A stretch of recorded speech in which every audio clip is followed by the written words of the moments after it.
Assalamualaikum warahmatullahi wabarakatuh. Kembali di Trubus TV. Kali ini saya ingin jalan-jalan ke semua wakaf produktif yang sudah dikembangkan di atas aset wakaf Pondok Pesantren Trubus Iman.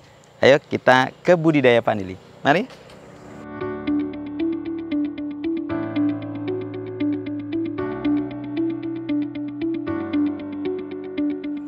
Nah, kita sekarang berada di tempat budidaya vanili. Ini adalah salah satu komoditi ekspor khusus untuk tanaman vanili. Kata orang, vanili ini pengganti burung walet. Kalau burung walet itu untuk di hewan, nah sekarang kita di tanaman waletnya pertanian adalah vanili. Di sini dikembangkan kurang lebih 600 tajar dengan 3 pohon. Artinya ada 1.800 pohon vanili yang dikembangkan di sini. Mari kita ke tempat lainnya.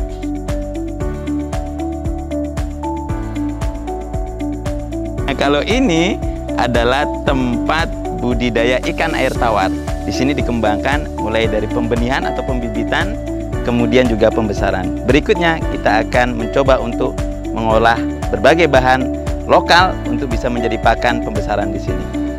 Maka kita lihat di sini ada berbagai kolam yang kemudian kita buat dan kita susun, juga dikembangkan bioflok dengan menggunakan sistem teknologi pengembangan atau pembesaran ikan air tawar. Kita ke tempat lainnya. Nah, kalau ini berbeda tempat lagi, kita berada di Timur Tengah. Oh, bukan Timur Tengah ya. Ini hanya miniatur saja dari gerbang agriwisata berbagai varietas kurma tropis yang disebut dengan Jabal Rahmah. Nah, di dalam banyak sekali yang dikembangkan kurma tropis dengan berbagai varietas. Ada 14 varietas yang ditanam di dalam. Dan usianya sudah masuk ke 6 tahun. Jadi yang dikembangkan di sini, insya Allah di tahun depan, qadarullah dengan izin Allah Subhanahu Wa Taala, kurma ini sudah waktunya untuk bisa produksi atau berbunga dan berbuah. Semoga kita semuanya bisa menikmatinya di tahun depan. Nah, sekarang kita berada di pabrik air mineral. Orang menyebutnya dengan air mineral dalam kemasan atau air minum dalam kemasan Trubus Hijau. Di sini kita produksi kurang lebih setiap bulan ada 22.000 karton khusus untuk kemasan gelas dan 10.000 botol untuk kemasan botol dengan kapasitas 600 ml. Nah, sekarang kita berada di lokasi budidaya domba. Di tempat ini sekarang sedang dikembangkan kurang lebih 100 ekor domba untuk program kemitraan bersama Basnas Kalimantan Timur. Targetnya dalam 1 atau 2 tahun ini kita bisa mencapai 500 domba indukan yang bisa dikembangkan untuk pembibitan juga penggemukan. Nah, setelah budidaya domba di sini, kita juga menanam kurang lebih setahun yang lalu berbagai tanaman yang mendukung untuk nutrisi dan protein budidaya domba. Jadi kita tanam ada rumput odot, rumput pakcong, ada indigo vera, ada kaliandra, dan kali-kali lainnya tentunya. Di lokasi ini kita kembangkan salah satu budidaya kelapa. Tapi kelapa yang kita kembangkan di sini ini bukan kelapa konvensional yang seperti dulu, tapi kelapa genjah yang pohonnya pendek-pendek tapi buahnya luar biasa.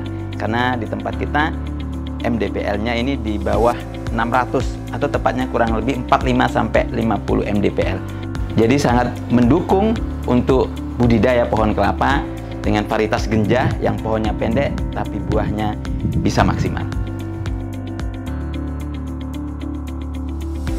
Di tempat yang berbeda juga kita kembangkan greenhouse dengan berbagai tanaman di dalamnya. Salah satunya yang sedang dikembangkan saat ini adalah melon golden dari Bintang Asia. Ini khusus untuk produk lokal yang kita kembangkan di tempat ini. Selain ada tomat sebelumnya, juga ada bunga kol, juga ada melon jumbo. Nah, kita ini baru saja untuk tahap ketiga yang kita budidayakan melalui greenhouse ini.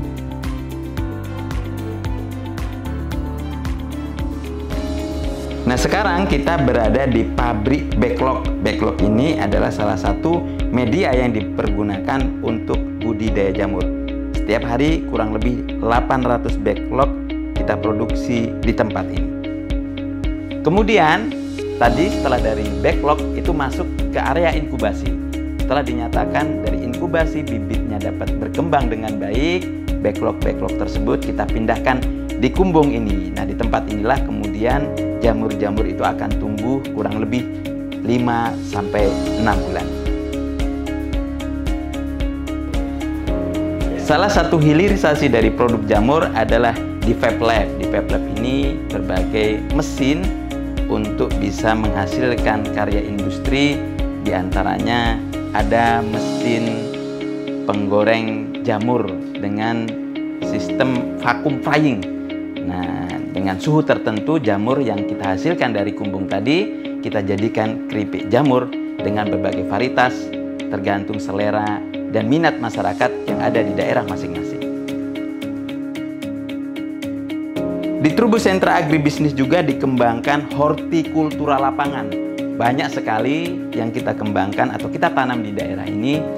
Di antaranya ada pisang, kemudian ada jeruk, selain itu ada pepaya, kemudian juga ada nangka, dan ada mangga, juga ada rambutan, dan ragam varietas dari durian. Jadi mulai durian montong, durian mentega, durian lokal, atau berbagai jenis durian yang ada di Indonesia juga ditanam di tempat ini. Sementara di dalam pesantren sendiri itu kita kembangkan berbagai kegiatan usaha, di antaranya juga ada minimarket, kemudian ada kafetaria atau kantin, juga ada wartel, ada laundry, juga tersedia lesehan untuk tempat makan berbagai menu hidangan lokal, terutama yang kita produksi sendiri seperti ikan, jamur, kemudian beberapa produk tanaman lainnya.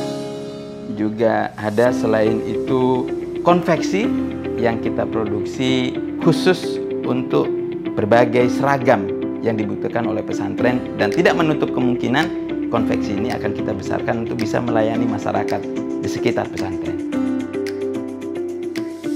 Selain itu, di sini juga ada budidaya walet. Nah, walet ini kalau saya sebutkan di tanaman tadi ada vanili. Nah, untuk jenis peternakan hewan kita kembangkan juga budidaya walet. Nah, ini salah satu gedung yang ada di lokasi pesantren yang kita kembangkan untuk budidaya walet.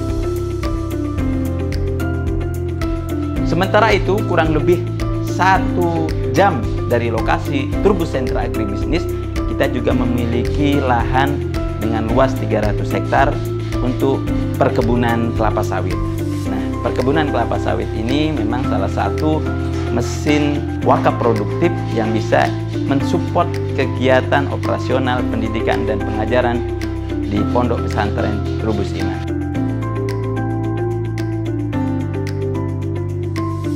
Nah, yang terakhir kita berada di area perkebunan gula aren. Di atas lahan 14 hektar ini dikembangkan budidaya aren, yang orang sudah mengetahui bahwa aren adalah salah satu komoditas yang sangat luar biasa. Selain menghasilkan aren dengan niranya yang bisa diproduksi menjadi gula kristal, kemudian gula batok, juga ada gula cair, bisa juga menjadi molase, juga bisa melahirkan komoditas baru dengan buahnya, itu yang disebut dengan kolang kaleng, juga dengan lidinya atau dengan ijuknya, juga bisa akarnya dan sagunya. Sungguh luar biasa dari produktivitas gula aren ini. Nah, semoga setelah kita berkeliling di berbagai tempat di Pondok Pesantren Trubus Iman ini bisa menjadi inspirasi atau model di berbagai pondok pesantren lainnya untuk bisa mengembangkan dengan model yang sama. Nah, setelah keliling seharian, capeknya luar biasa, saya mau menghilangkan dahaga dulu dengan minum air kemasan Trubus hijau. Ini kemasan gelas. Bismillahirrahmanirrahim. Alhamdulillah. Alhamdulillah. Alhamdulillah. Dan kita mau coba makan salah satu produk dari Trubus Sentra Agribisnis, yaitu makul jamur crispy dengan rasa original. Nah, ini sesi ini tidak perlu disuting karena saya mau menikmati makanan ini. Sampai bertemu di lain kesempatan. Assalamualaikum warahmatullahi wabarakatuh.